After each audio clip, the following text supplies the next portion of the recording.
आम आदमी को न्याय दिलाने के लिए 3 दिवसीय भूख हड़ताल पर बैठे शून सेंचू पंचायत समिति सदस्य सतीश राणा और पूर्व जनजातीय सलाहकार समिति सदस्य एवं सुराल पंचायत के पूर्व प्रधान कल्याण ठाकुर को आज पंगवाल एकता मंच ने सैद्धांतिक समर्थन दिया।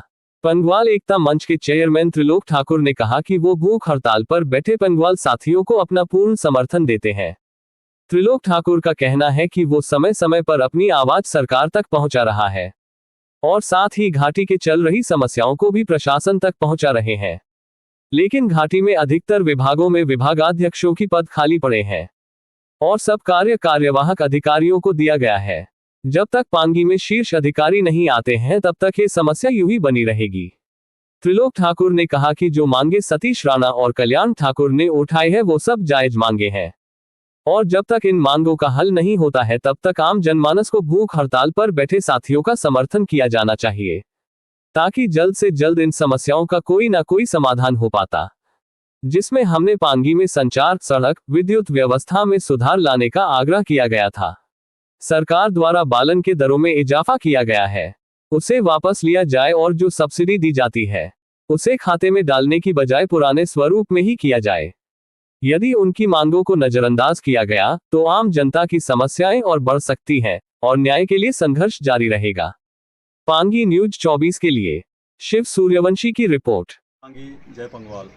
जैसे कि आजकल आप लोग देख रहे हैं कि पांगी घाटी में 2 पंगवाल प्रबुद्ध जन टोकन हंगर स्ट्राइक पर बैठे हैं, श्री कल्याण जी और श्री सतीश जी। ये आप लोगों के पांगी की समस्याओं को लेकर उन्होंने लोकल एडमिनिस्ट्रेशन को एक ज्ञापन दिया था, जैसे कि इसमें बिजली, पानी, सड़क, शिक्षा, स्वास्थ्य सब इसमें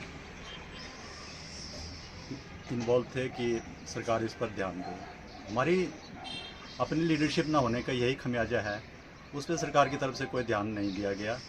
मजबूरन ये पिछले कल से 3 दिन के टोकन हंगर स्ट्राइक पर बैठे हैं।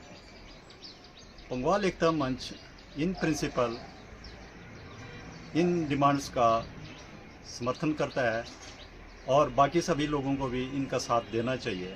देखिए, इसमें राजनीति वाली कोई बात नहीं है। इन दोनों महानुभावों की पृष्ठभूमि राजनीतिक रहती है, इसमें कोई संशय नहीं है, पर ये मुद्दे आप लोगों के लिए उठाए हैं, किसी पार्टी के बैनर तले ये नहीं बैठे हैं। जहाँ तक मैं कल्याण जी को जानता हूँ, इन्होंने अपने लाइफ में संघर्ष ही किया है। ये कहीं भी लड़ने के लिए आप लोगों के जो डिमांड्स होते हैं तैयार रहते हैं।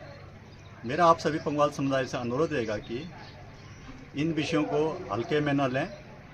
राजनीतिक तौर पर आपको हल्का कर दिया जाएगा कल की डेट में, सभी साथ दें। आज ये 2 लोग आप लोगों के लिए माइनस टेम्परेचर में पांगी घाटी में किलाड़ में बैठे हैं। मैं पांगी एडमिनिस्ट्रेशन से भी अनुरोध करता हूँ कि इन डिमांड्स पे सीरियसली सरकार को लिखें, जो उनके लेवल की है उनको वहाँ पे इशू को रिजॉल्व किया जाए और पंगवाल को राहत दी जाए। बालन लकड़ी है, डिपो का राशन है, दूसरी और सड़क है, HRTC की सर्विसेज है, टेम्पो ट्रेवलर कहीं नहीं चल रही है, पुंटों के लिए अलग से बस नहीं है। ऐसे बहुत से इश्यूज हैं। सरकार भी ध्यान दे वहाँ पे कि पांगी को कोई इग्नोर क्यों किया जा रहा है। इसका मतलब ये नहीं कि अगर हमारे पास अभी हमारा अपना MLA नहीं है तो हम लोगों की कोई भी सुनने को तैयार नहीं है। मंत्री जी आते हैं, मीटिंग करते हैं और निकल जाते हैं।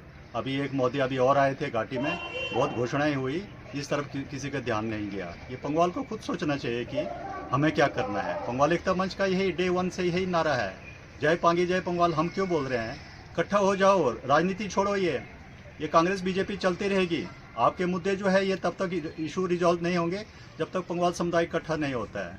मैं एक बार फिर सभी से अपील करता हूँ कि इन इशूज़ पे इन दोनों श्री कल्याण जी और श्री सतीश जी का साथ दें ताकि हमारी समस्याओं का समाधान हो सके। जय पांगी जय पंगवाल।